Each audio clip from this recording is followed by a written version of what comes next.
mecánico que está siendo dosificado de mala manera. Y lo mismo si no se dosifica con la cantidad necesaria. Si no está dosificado con una cantidad necesaria, no vamos a tener respuesta, ¿vale? No vamos a tener adaptación de nuestra célula. Bueno, sí va a haber adaptación, tiene que ser una adaptación llamada atrofia, y pues bueno, ya sabemos que tanto la atrofia como el sobreuso es igual de perjudicial para la salud. Entonces, no hay que tenerle miedo al estrés mecánico, chicos. El estrés mecánico, dependiendo del contexto, lo que les acabo de platicar un poquito, pues es lo que puede hacerlo bueno o lo que puede hacerlo mal. Todo va a depender del contexto, todo va a depender de las características individuales de cada una de las personas.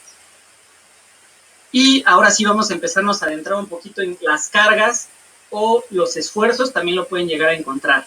Vamos a tener cargas de compresión. La carga de compresión va a generar un estrés de compresión, compressive stress. Lo puse en inglés, chicos, porque, pues como pueden ver, esta literatura es en inglés. Entonces, para entender un poquito las escalas o los valores de tiempo bajo tensión, pues vamos a utilizar el stress, que es estrés, strain, tensión, ¿vale? La tensión es lo que va a generar en la mayoría de las ocasiones esa deformación sobre los cuerpos. Una vez más de ejemplo la botella, una carga de compresión pues va a generar esto con la botella. Ya se deformó el cuerpo, llegamos a un límite plástico, la botella ya no fue capaz de regresar a su estado inicial. Después tenemos una carga o fuerza de tracción. El estrés de tracción o tensile stress va a generar algo, si ustedes observan, muy peculiar sobre el cuerpo. La compresión va a disminuir el espacio longitudinal del cuerpo y va a aumentar el espacio transversal, y la tracción va a aumentar el espacio longitudinal y va a disminuir el espacio transversal, ¿vale? Si yo a esta botella que estaba deformada le implico una carga de tracción, pues puede que recupere un poquito su forma. Ya tiene un daño plástico, puesto que ya no regresó al 100%.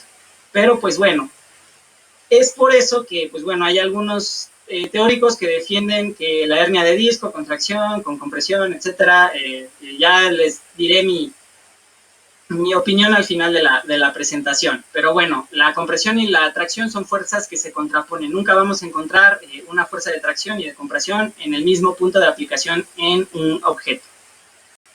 Después vamos a tener una carga de cizalla o deslizamiento, estrés de cizalla, shear stress, o deformación, shear strain, ¿vale? Este estrés, pues como la imagen nos lo representa, hay una fuerza que actúa en un lado del cuerpo y hay otra fuerza que actúa del otro lado del cuerpo, y pues suele generar deformaciones de tipo lacerante, un poquito cortantes, ¿vale? Aquí, como podemos ver, se empiezan a separar los cuerpos. Después tenemos pues la carga o el esfuerzo de torsión o rotación, estrés de torsión, torsional stress, deformación, torsional strain. Chicos, por lo regular, ya vamos a terminar de deshacer la botellita. Si yo imprimo una fuerza de torsión sobre la botella, observen lo que pasa, chicos. En el centro de la botella comienza a existir una deformación oblicua, ¿vale? Ese es el tipo de mecanismo de lesión que, por ejemplo, en una fractura, la tibia es capaz de tolerar hasta media tonelada de kilopondios en un vector de forma horizontal, de forma vertical, perdón. Pero si tú le agregas un pequeño componente de torsión, es cuando falla y tiene un punto de ruptura a la tibia. Lo que les repito, chicos, es muy difícil determinar exactamente el punto de ruptura o el punto plástico de cada uno de nuestros tejidos, dado que, va de nuevo, los tejidos, chicos, se adaptan. Por último, tenemos el estrés o la fuerza de flexión o carga de flexión. Realmente, chicos, podríamos, aunque hay algunos físicos que lo consideran una fuerza independiente, pues bueno, yo he encontrado que lo que realmente pasa sobre un cuerpo es que en una sección del cuerpo se está generando una carga de flexión, aquí lo podemos observar, pero en el otro extremo se está generando una carga de tracción, por lo que en esta región donde se genera la carga de compresión, se va a generar en esta porción una lesión de tipo compresivo y en esta región una lesión de tipo de tracción, ¿vale? Eso es realmente lo que pasa en un momento o en una carga de flexión, que pues bueno, también algo que hay que aclarar, chicos, es que ninguna fuerza actúa sola. Siempre vamos a tener fuerzas de distintos tipos actuando sobre un objeto, siempre. ¿Y por qué quiero, o por qué expliqué todo esto, chicos? ¿Qué es a lo que quiero llegar? Pues a las adaptaciones, chicos. Como les mencioné, nuestro cuerpo está constantemente sometido a este estrés mecánico, estrés de compresión, como podemos observar en la imagen de la izquierda. La compresión de los cuerpos vertebrales sobre el disco pues va a hacer que el núcleo se expanda horizontalmente y eso va a generar carga sobre los discos. Caso contrario, en una fuerza de tracción, el núcleo inclusive tiene una forma más ovoidea, pero ahora lo que va a generar tensión sobre el núcleo van a ser los discos. Como se extienden, se estiran los discos, esta pues, fuerza de tracción también va a generar compresión aquí a este nivel del disco. Es por eso que les menciono que para que pues, tú dosifiques ejercicios de tracción o de compresión en una hernia de disco, va a depender mucho del diagnóstico y la individualización de tu paciente. Tenemos también cómo las cargas de cizalla van a actuar. Estas cargas de cizalla sobre la columna principalmente van a actuar cuando nos inclinamos o cuando flexionamos la columna. Pues va a existir ese roce, vamos a tener musculatura o tejido blando por la parte inferior que está estabilizando la vértebra y por la parte superior, pues por el peso, se va a desplazar hacia adelante. Tenemos cargas de torsión o de rotación. Las cargas de rotación, chicos, para la región lumbar son muy dañinas. La región lumbar se mueve en rotación muy poquito, solamente aproximadamente 5 graditos. Entonces, cargas de rotación en la columna, cuidado solamente con la región lumbar. No digo que si las hacen se vayan a lastimar, simplemente hay que irlas progresando de manera adecuada, ir sobrecargando de manera adecuada estos tejidos para que se adapten. Y por último, pues vemos un movimiento de extensión vertebral y como la combinación de las fuerzas, ¿no? Lo que les mencionaba, por la parte posterior se está comprimiendo, vemos como el disco inclusive se desplaza hacia adelante y por la parte frontal la carga de tracción está deteniendo al disco con la tensión de el anillo fibroso, ¿vale?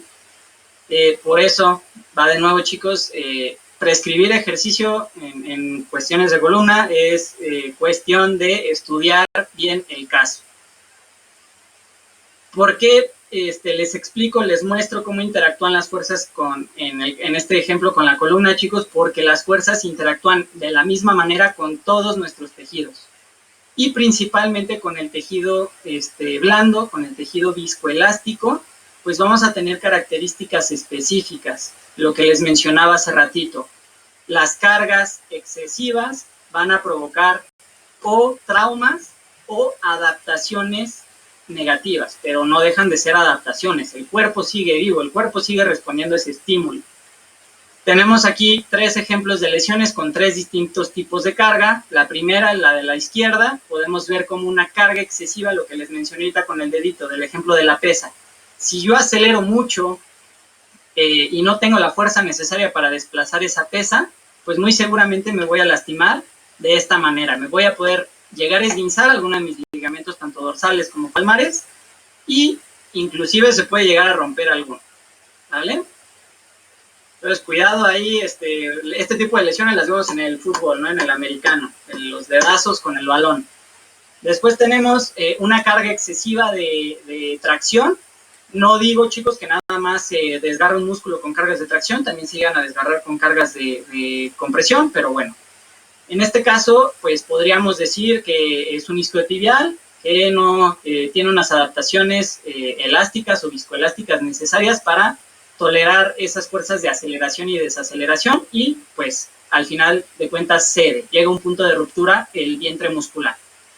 Y el que vemos hasta la derecha, chicos, pues es obviamente un tendón, es una tendinitis, una inflamación del tendón por sobreuso, principalmente en corredores, que pues bueno, van a tener una repetición con un volumen muy amplio y esa repetición puede empezar a generar sobrefricción a nivel de, pues ya sea de la piel con el tendón, de la bursa con el tendón o de un hueso con el tendón también, ¿vale? Eso va a provocar adaptaciones. También se está adaptando el tendón, pero en este caso no son adaptaciones que buscamos. ¿Cuáles son las adaptaciones que buscamos? Pues obviamente las que van a mejorar nuestra condición de salud o, pues bueno, también la parte estética, ¿no? Hablando de la hipertrofia muscular, la imagen de la izquierda. Vemos que un músculo con cierto tono muscular, pues aumenta el volumen, por ende va a aumentar la capacidad de ejercer fuerza de esos músculos. Pero no son solamente adaptaciones musculares que se buscan predominantemente para la estética, sino que también en este estudio, pues podemos observar cómo el entrenamiento de resistencia o de fuerza intenso genera adaptaciones a nivel de nuestro sistema nervioso, ¿vale? Nuestra capacidad de transmitir impulsos nerviosos del potencial de acción a través de la placa neuromotora va a ser mucho más eficiente, más rápida y va a ser capaz de generar, más bien de reclutar una gran cantidad de fibras musculares y eso se va a traducir obviamente en mejorar nuestra capacidad de ejercer fuerza. Último, pues tenemos la contraparte, ¿no? De excedernos, de no hacer nada o de no hacer lo necesario. Pues obviamente si alguien entrena y se desacondiciona va a perder su hipertrofia muscular, va a atrofiar, se está adaptando también la célula muscular, está perdiendo o se está atrofiando, está perdiendo trofismo, nutrición. Obviamente al cuerpo le encanta ahorrar energía, mientras menos energía gastemos, mejor para él. Y aquí podemos observar en este artículo cómo se prescribieron distintos tipos de entrenamientos con sobrecargas progresivas. En los primeros dos casos, pues tenemos aquí el de en medio, pues fue el que entrenaron de manera adecuada durante las primeras semanas del estudio y la última semana lo dejaron completa. Y vean cómo pues disminuye la capacidad de generar fuerza, puesto que es electromiografía. En los participantes de hasta arriba vemos cómo se hizo la sobrecarga progresiva, se disminuyó el volumen de entrenamiento, se mantuvo y al final se dejó y vean cómo la pérdida es mayor, puesto que no tuvieron una sobrecarga como los de medio. Y aquí observamos cómo este último grupo tuvo su sobrecarga, dejaron un poco, bajaron la intensidad y comenzaron nuevamente, a hacer sobrecargas. Y bueno, ya visualizamos la siguiente diapositiva. Antes de cambiar a la siguiente diapositiva, chicos, esto es lo que a mí me encantaría que ustedes se queden, chicos, que sepan que cualquier estrés que nosotros le mandemos al cuerpo, le mandemos a nuestro sistema nervioso, va a provocar una respuesta. Y es nuestra obligación como terapeutas, chicos, en la prescripción del ejercicio terapéutico, brindar como el medicamento que les mencioné, un estímulo y una dosis adecuada para que sus pacientes tengan mejoras. Ya terminamos entonces de hablar de las cargas y ahora vamos a hablar de las resistencias. Realmente, pues todos parten de la fuerza, del concepto de la fuerza, pero las resistencias van a representar estructuras, cargas o pesos que pues deben de ser desplazados o frenados, ¿vale? Nosotros un objeto tanto lo podemos acelerar como lo podemos frenar. En un sistema de palancas articular, chicos, que son realmente todas nuestras articulaciones sinoviales, cómo nos desplazamos, la resistencia es capaz de generar un potencial de movimiento. Y la resistencia, el potencial de movimiento que produce en el sistema de palancas es rotacional, ¿vale? Todas nuestras articulaciones se mueven en rotaciones, ¿vale? Y podríamos considerar entonces a las resistencias como los antagonistas, ¿vale? Son los antagonistas que se oponen al movimiento que van a ejercer, que vamos a ejercer nosotros a través de la contracción muscular. Podríamos decir que la resistencia es lo que me va a producir o no producir movimiento, ¿vale, chicos? Esto es importante también que lo identifiquen. En esta foto, en este par de fotos, podemos observar dos posiciones distintas con la misma pesa, ¿vale? La pesa pesa aproximadamente 98 newtons, que son los 10 kilos. Y, podemos observar cómo en la imagen de la izquierda tenemos un brazo de momento muy grande. El brazo de momento va a hacer referencia al torque. El torque hace referencia a la capacidad de una fuerza de poder rotar un eje. Vemos que cuando cuando el codo está a 90 grados, esta fuerza es capaz de generar una rotación a favor de las manecillas del reloj.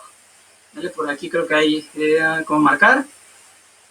si sigo este sentido de la fuerza, quedamos que las resistencias van a ser capaces de generar movimientos rotacionales. Aunque el vector de fuerza vaya hacia abajo, este es el movimiento que está provocando en la articulación. El peso de la mano no me está indicando las fuerzas que se están desarrollando en la articulación. Y sin embargo, en una posición donde el codo está casi totalmente extendido, vemos que el momento es mucho menor y por ende menor capacidad de rotación va a poder ejercer esta fuerza. ¿Qué quiere decir esto? Que en esta imagen, en la de la izquierda, tenemos una resistencia, puesto que es capaz de generar un potencial de movimiento, y en esta imagen, pues podemos observar que esa resistencia es mucho menor. No es tan capaz de hacer rotar el mismo eje en el mismo sentido. Ahora, ¿qué pasa si yo a esta fuerza la aumentara la carga? Sí está ejerciendo una capacidad de rotación. Está ejerciendo una capacidad de rotación principalmente en nuestra mano.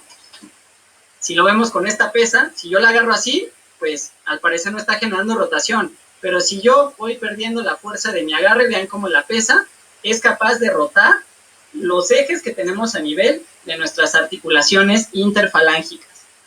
Entonces, con esto, chicos, hago ilusión de que el estudio de un cuerpo libre se puede hacer tan extenso o tan general como ustedes quieran.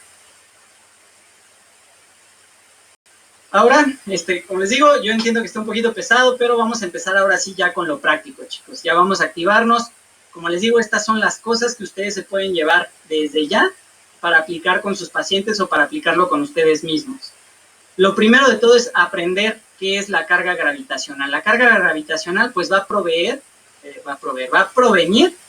de la influencia que genera la gravedad sobre todos los cuerpos en la Tierra que tengan masa, ¿vale? Cualquier objeto que se encuentre en la Tierra que tenga masa va a ser acelerada a 9.8 metros sobre segundos cuadrados, ¿vale? Todos vamos a ser atraídos hacia el centro de la Tierra. Una vez que se tiene ese contacto con el centro de la Tierra, ¿sí? Una vez que tenemos ese contacto con el centro de la Tierra, existe la fuerza reactiva, chicos, lo que explicábamos, tercera ley de Newton. La fuerza reactiva es lo que nos va a permitir a nosotros y a cualquier objeto y cuerpo que veamos en nuestra habitación mantenerse en un estado de equilibrio, ¿vale? Si no hubiera fuerza reactiva, estaríamos totalmente comprimidos sobre pues el piso, ¿vale? Después, como les mencioné, todo objeto que tenga masa en la Tierra va a estar influenciado por esta aceleración. Y aquí está el meollo del asunto, chicos. Aquí está la confusión más grande entre peso, masa, por qué kilogramos, por qué newtons. Nosotros tenemos que entender que existen estas dos magnitudes, cada una con sus diferencias. El peso es una magnitud vectorial, tiene una magnitud, una dirección y un sentido, y la masa es una magnitud escalar. Solamente posee la magnitud, que en este caso son los kilogramos. 75 kilogramos es ejemplo mío, chicos. Estos 75 kilogramos, si yo lo multiplico por los 9.8 metros sobre segundos cuadrados, nos va a dar redondeado 7.35 newtons.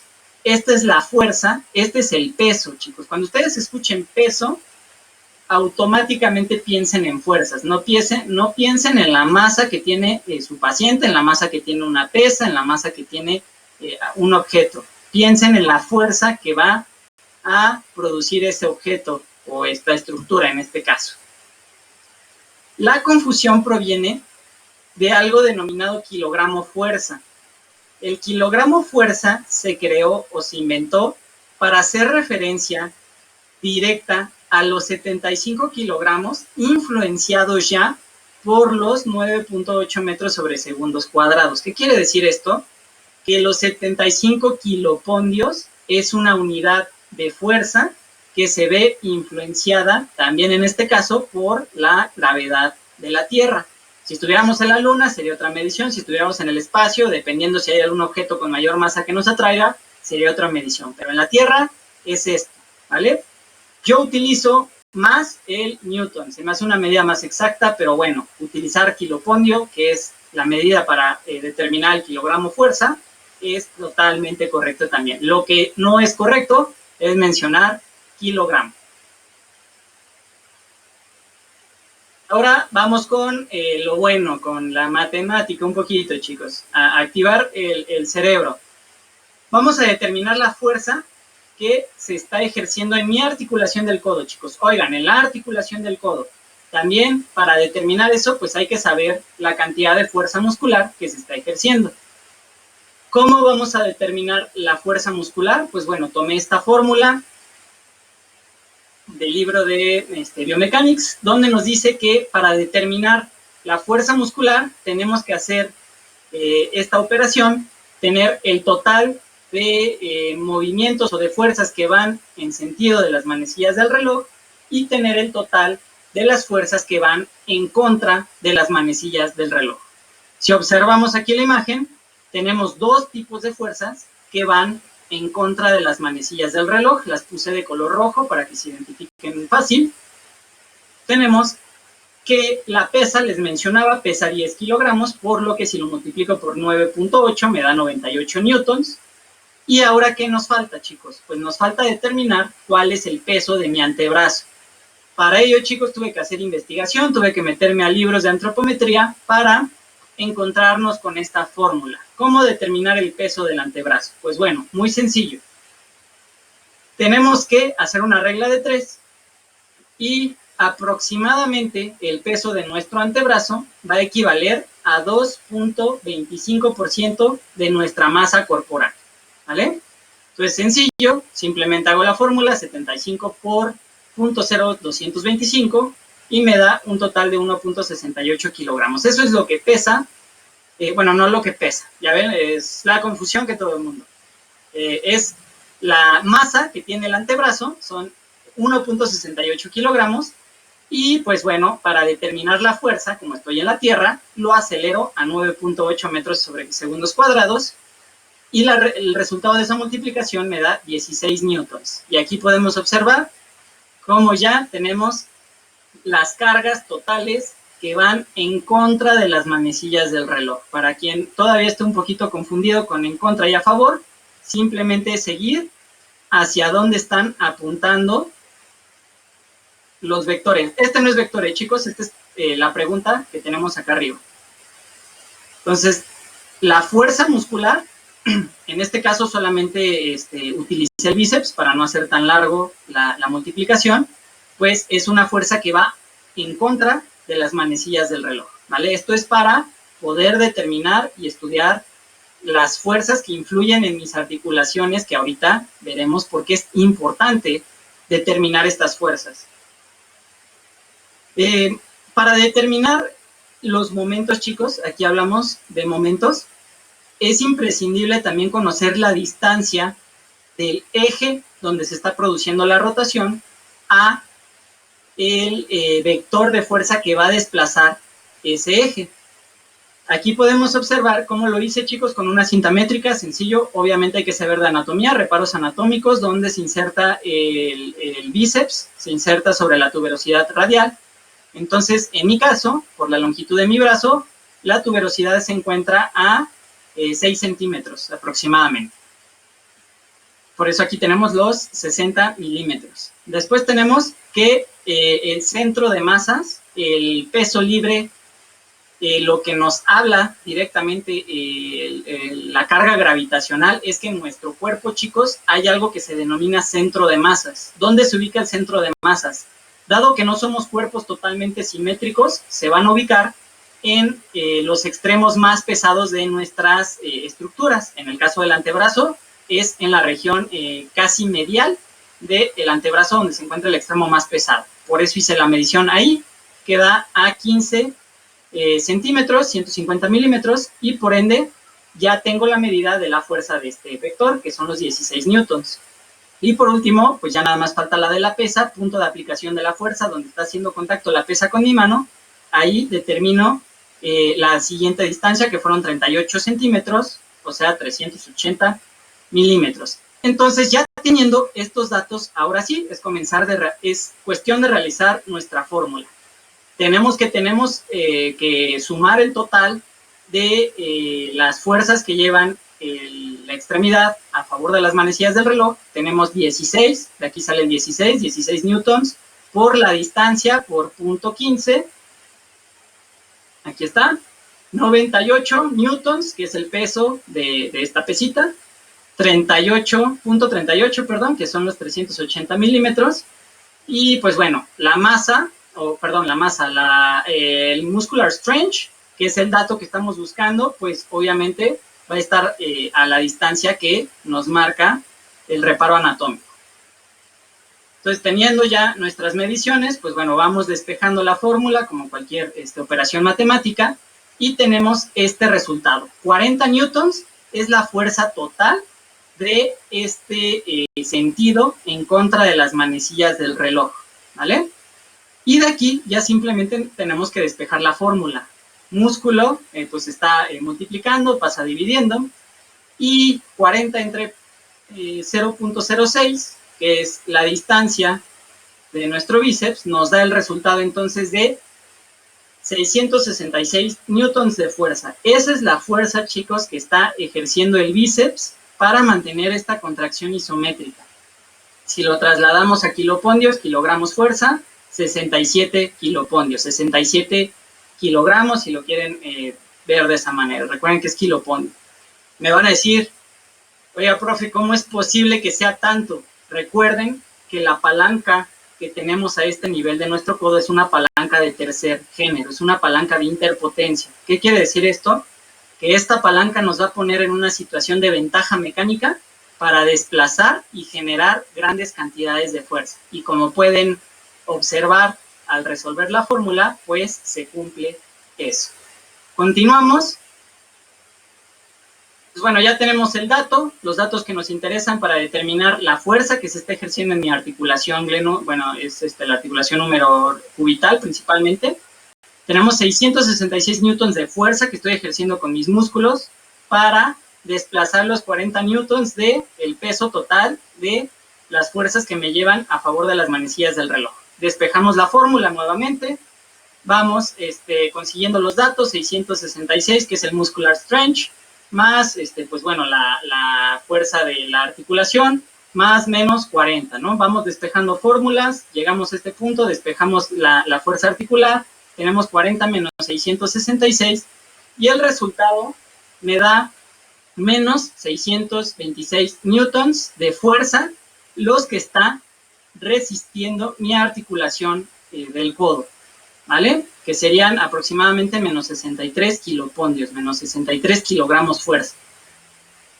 ¿Por qué todo este rollo, chicos? ¿En qué lo vamos a aplicar? Principalmente en pacientes que tengan procesos de artrosis, procesos degenerativos. Obviamente, al tener un proceso degenerativo de artrosis, recuerden que el cartílago, al ser un tejido viscoelástico capaz de transmitir fuerzas, va a tener disminuida esa capacidad y por ende tenemos nosotros que determinar qué fuerza es la que mejor nos conviene que nuestro paciente esté trabajando sin lastimar sus articulaciones. ¿Qué vamos a ganar? Vamos a ganar que el músculo se vuelva más fuerte y está demostrado que un músculo fuerte, aunque haya procesos degenerativos o artrósicos, va a mejorar la sintomatología, la independencia y la función de los pacientes. Primera aplicación que ustedes pueden tener utilizando fuerzas. Ahí están, menos 626 newtons, lo que está tolerando el codo en esta contracción isométrica. Ahora vamos a hablar de otro tipo de carga. El ejemplo anterior fue un ejemplo de carga gravitacional, utilizando pesos, utilizando centro de masas, etcétera. Y en este caso tenemos la carga elástica. Bueno, voy a resumirlo un poquito más rápido, chicos, para que ya no nos tardemos tanto. Voy a utilizar unas ligas. Las ligas son precisamente, la imagen que viene son la marca de estas ligas. ¿Por qué, chicos? Porque a mí me gusta tener más cuantitativo todo, puesto que lo que se mide se puede mejorar y lo que no se mide, pues no se sabe si se mejora o no. Entonces, tenemos este elástico. Vamos a agarrar la media, ¿vale? La que tiene aproximadamente 6 kilopondios. Es la resistencia que podría poner esta liga en una tracción máxima. ¿Qué es lo que me va a permitir esa tracción máxima con nuestras ligas de resistencia, chicos? Pues va a ser esa capacidad que hablamos anteriormente. La capacidad elástica de un material te va a permitir generar cargas o fuerzas sobre ese material y que ese material sea capaz de regresar a su estado normal. Para determinar las cargas elásticas es muy complicado, dado que una carga elástica jamás se sabe qué punto va a ser donde mejor o menor fuerza puede ejercer, dado que, ejemplo, si yo hago el gesto así, es mucha fuerza, pero ¿qué pasa si yo agarro de aquí y jalo el mismo punto? Pues vamos a tener, pues posiblemente inclusive hasta el 100% más de fuerza solamente en este tramo de la liga, ¿vale? Va a depender 100% de cómo esté conformado nuestro polímero. Y me gusta, chicos, comprar las ligas graduadas. De hecho, aquí les puedo mostrar otro papelito que tengo de otras ligas graduadas que compré, porque lo puedo cuantificar. Pues bueno, una carga elástica, chicos, casi siempre, cuando nosotros imprimamos fuerza, la carga elástica va a generar una fuerza de tracción para regresar a su posición inicial. Si yo jalo esta liga y la suelto, se genera una fuerza de tracción hacia el punto fijo que haya quedado y regresa a su forma natural. Si quieren saber más sobre las cargas elásticas, pueden consultar la ley de Hooke. Otra de las cargas que llegamos a aplicar, chicos, es la carga manual. De cargas manuales, yo pienso que una de las técnicas que mejor pueden describir la carga manual es el FNP, la facilitación neuromuscular propioceptiva, dado que nosotros, como agente externo hacia un paciente, nos encargamos de generar cargas. ¿Por qué? Porque estoy imprimiendo fuerza interna como carga externa hacia otra persona. La verdad es que no voy a abundar mucho en este tema, chicos, porque no estoy certificado en FNP. Quise hacerlo, vi el costo de la certificación y bueno, si hay algún patrocinador por ahí, le agradecería mucho. Pero bueno, en este momento no voy a abundar más en carga manual, puesto que no soy experto en carga manual. Por último, tenemos la carga viscoelástica. Esta carga, chicos, es una de las cargas más importantes y considero que es una de las cargas que menos en cuenta tenemos a la hora de prescribir ejercicio terapéutico. ¿Por qué?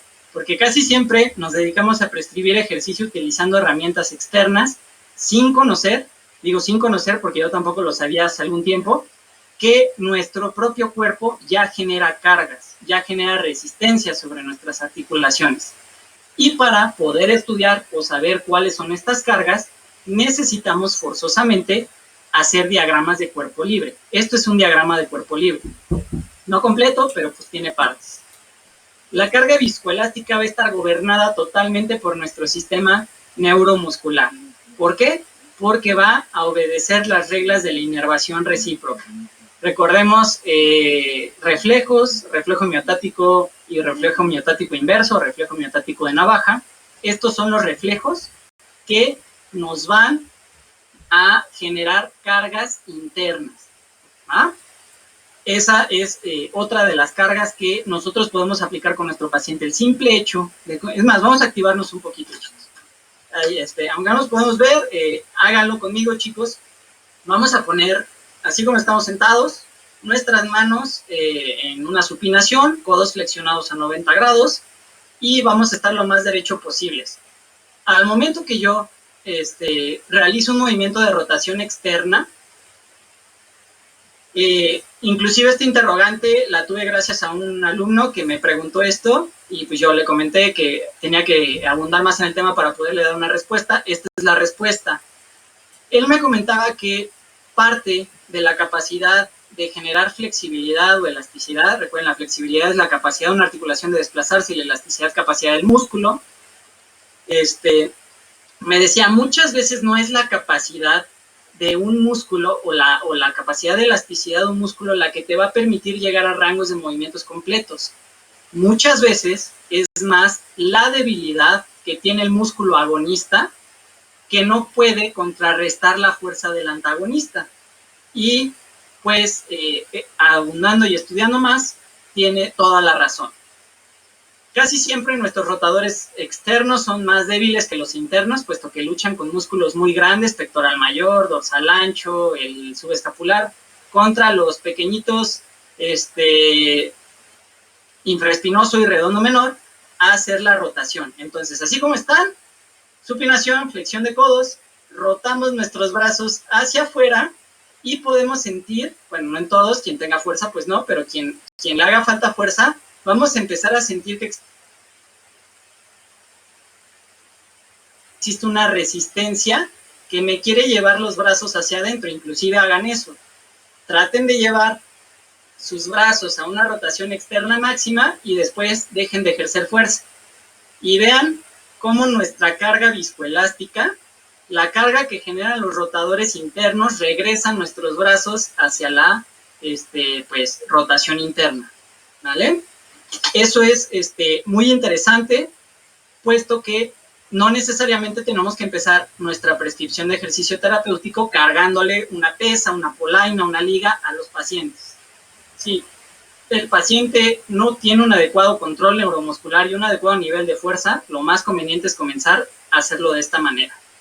En este ejemplo del diagrama de cuerpo libre tenemos a la articulación coxofemoral. La articulación coxofemoral, vemos que la fuerza del glúteo medio va a generar una rotación, una torsión en contra de las manecillas del reloj, y la contracción del aductor menor va a generar una contracción a favor de las manecillas del reloj y está en contra, perdón. ¿Vale? Y vemos que esa interacción va a estar gobernada sí o sí por nuestro sistema nervioso, por ende el sistema neuromuscular a través de la inervación recíproca. Agonismo, antagonismo. ¿De qué manera podemos darnos una idea cómo darnos a entender las cadenas cinéticas cerradas? Pues principalmente el diagrama de cuerpo libre. En el diagrama de cuerpo libre nosotros vamos a estudiar las fuerzas que actúan sobre un cuerpo, en este caso.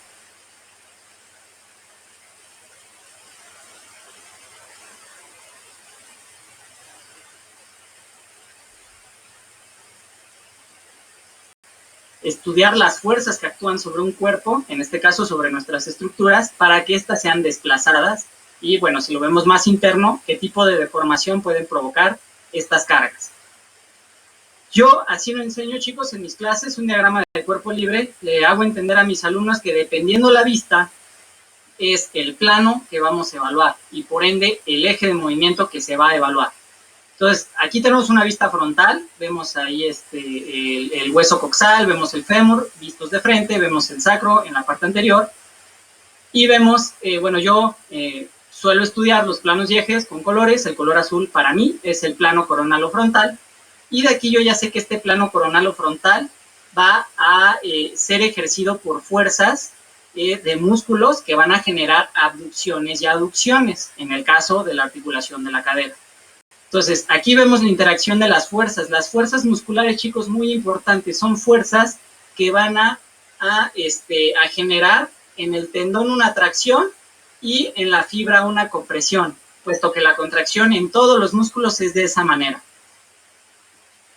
Entonces, si seguimos el trayecto de una cadena cinética cerrada de este músculo, vemos que el sentido de la rotación es a favor de las manecillas del reloj y una cadena cinética cerrada sería una rotación en contra de las manecillas del reloj. ¿Por qué es importante comprender esto?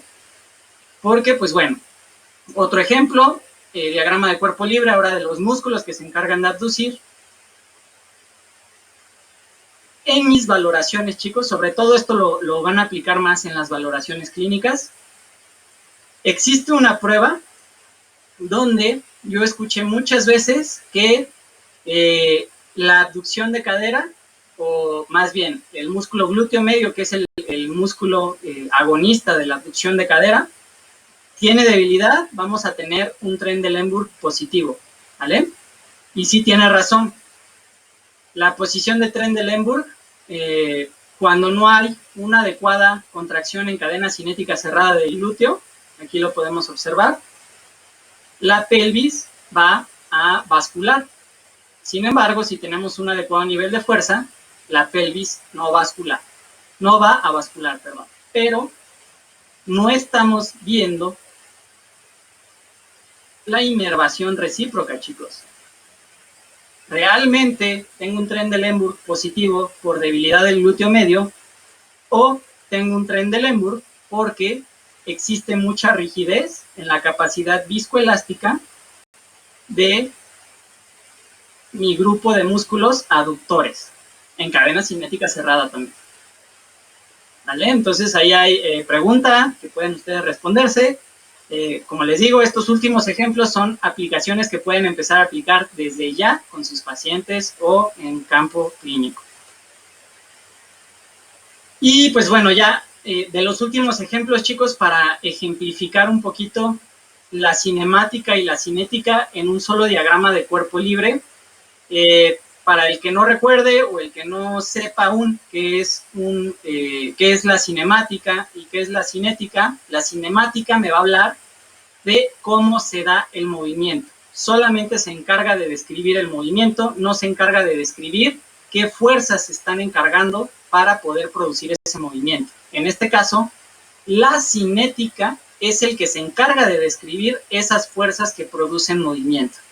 Entonces, esta diapositiva la nombré así: misma cinemática, diferente cinética. ¿Por qué? Porque en esta y esta, el movimiento que observamos en ambas es el mismo. Tenemos una abducción del hombro. Pero, si yo lo veo desde una vista cinética o dinámica, la cinética también se conoce como dinámica, vemos que la interacción de las fuerzas es totalmente diferente en una posición bípeda o en una posición en decúbito lateral. Vamos a comenzar a ver por qué. Voy a dibujar un pequeño diagrama, bueno, no diagrama, un pequeño plano. Disculpen ahí los dibujitos, está difícil escribir con mouse. Pero vamos a ir describiendo cómo se está desarrollando la fuerza, principalmente del músculo deltoides, sus fibras acromiales o mediales, que son las que están resistiendo esta fuerza. El color rojito, el vector, es la fuerza de la pesa.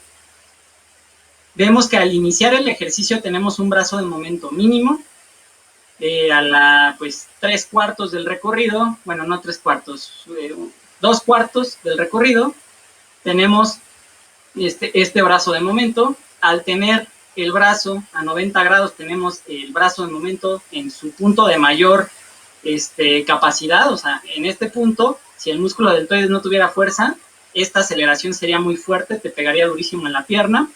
Y vemos que cuando supera los 90 grados, comienza a disminuir nuevamente el brazo de momento.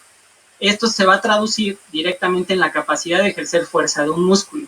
Lo voy a ir dibujando en este diagrama, chicos, pero lo van a ir viendo de esta manera, ¿vale? Lo vamos a ir escalando de la izquierda hacia la derecha. Al iniciar el ejercicio, esto se llama perfil de resistencia, este tipo de análisis que vamos a hacer. Cuando iniciamos el ejercicio, pues vemos que es una cantidad de fuerza mínimo, esta es fuerza y este es movimiento. Cuando iniciamos el ejercicio, vemos que existe muy poquita fuerza. Conforme va avanzando este movimiento, la fuerza va aumentando. Cuando llego a los 90 grados, es el pico máximo de fuerza en la abducción bípeda, y cuando supero los 90 grados, que casi nadie lo hace en los gimnasios, de hecho, pues bueno, no es tan recomendable, pero comienza a disminuir ese perfil de resistencia.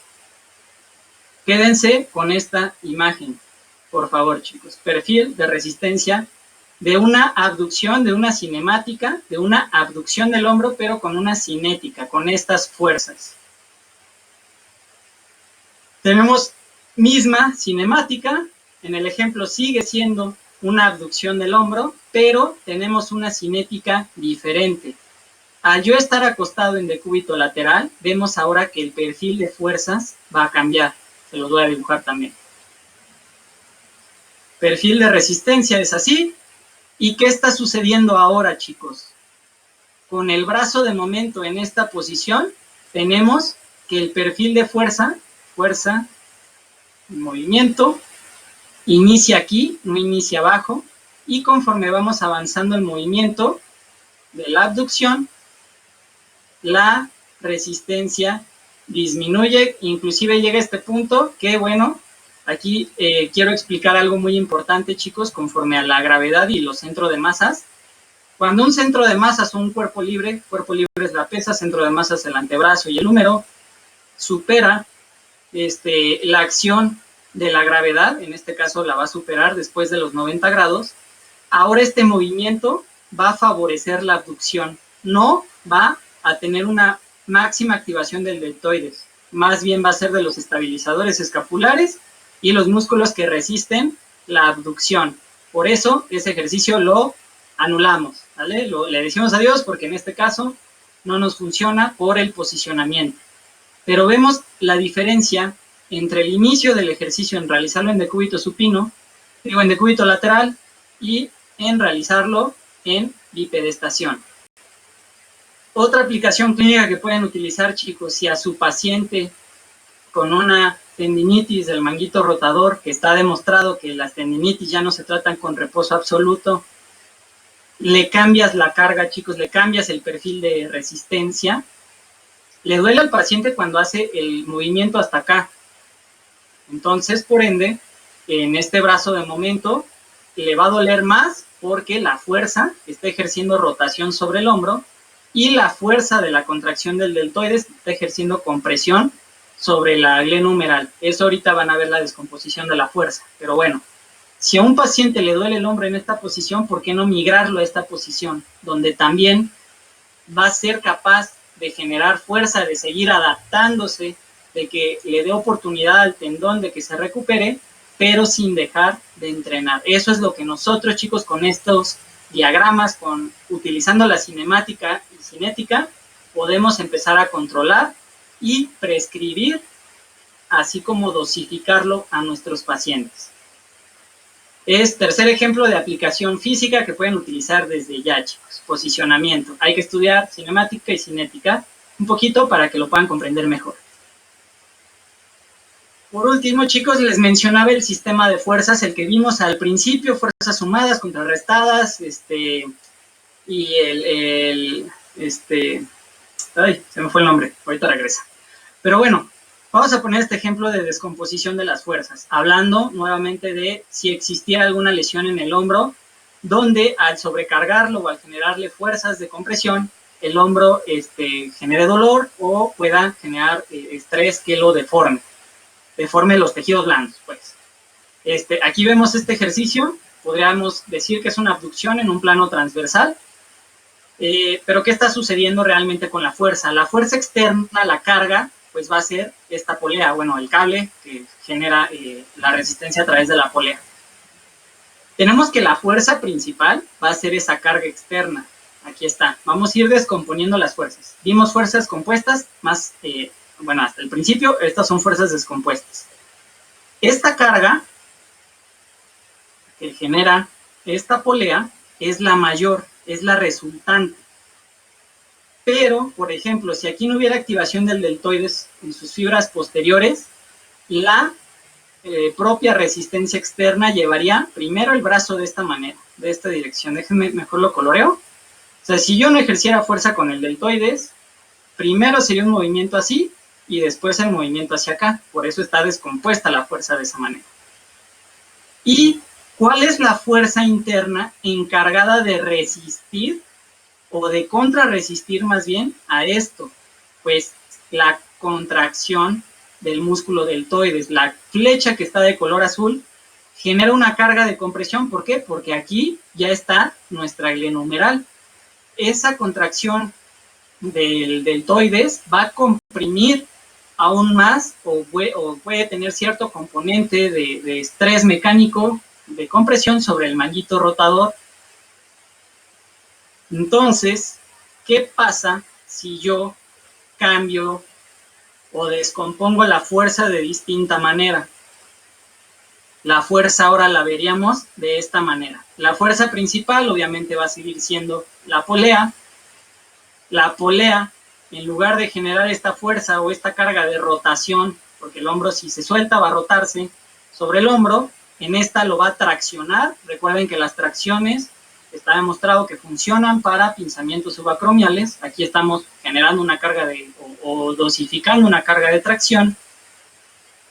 En este punto la polea al inicio del movimiento obviamente va a jalar hacia esta dirección, porque pues aquí estaría la polea, el disco de la polea, jalaría primero hacia acá, después jalaría hacia esta dirección, y mi músculo deltoides otra vez se va a ver implicado, pero ahora se va a ver implicado ejerciendo fuerzas de tracción y no fuerzas de compresión. Entonces, al descomponer una fuerza, podemos prescribir y dosificar mejor el ejercicio terapéutico, chicos. Último ejemplo que pueden aplicar con sus pacientes desde ya. A manera de darle un poquito ya de cierre a esta plática, chicos, pues bueno, vamos a tener estas conclusiones. Siempre voy a observar cinemáticamente un mismo movimiento articular, pero cinéticamente voy a tener diferentes manifestaciones de las fuerzas, voy a tener diferentes demandas estructurales, tanto osteoarticulares como neuromusculares, ahorita que vemos el último ejemplo de la descomposición de las fuerzas. Y por último, tenemos diferentes perfiles de resistencia, como vimos en el antepenúltimo ejemplo. Entonces, ¿qué vamos a lograr con todo esto, chicos? Pues bueno, nos vamos a convertir en Jedi, chicos. Vamos a aprender a controlar la fuerza. Al controlar la fuerza, controlamos la prescripción del ejercicio, y el ejercicio, al actuar mejor que un fármaco, vamos a mejorar el estado de salud propio o el estado de salud de nuestros pacientes. A manera de cierre, quiero citar a Lucas Leal. En el 2020, en un webinar, él mencionó que el sistema digestivo negocia con nutrientes, no alimentos. Y el sistema neuromuscular negocia con fuerzas, no con máquinas, ejercicios y yo agrego posturas correctas. Muchas gracias, chicos. Pues si quieren mi contacto, les dejo aquí mi correo, mis redes sociales. En mis redes sociales he empezado a compartir un poquito sobre esto. Desde lo más básico vengo empezando este proyecto. Así que si quieres aprender y profundizar más sobre cómo actúan las fuerzas y cómo se estudian en la biomecánica, pues lo iré publicando y posteando poco a poco. Muchas gracias a todos. Y pues bueno, maestra, profe.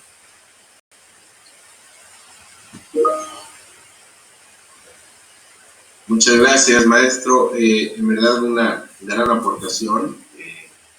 Creo que son las maneras correctas para poder atender a los pacientes. Agradecemos a todos su participación.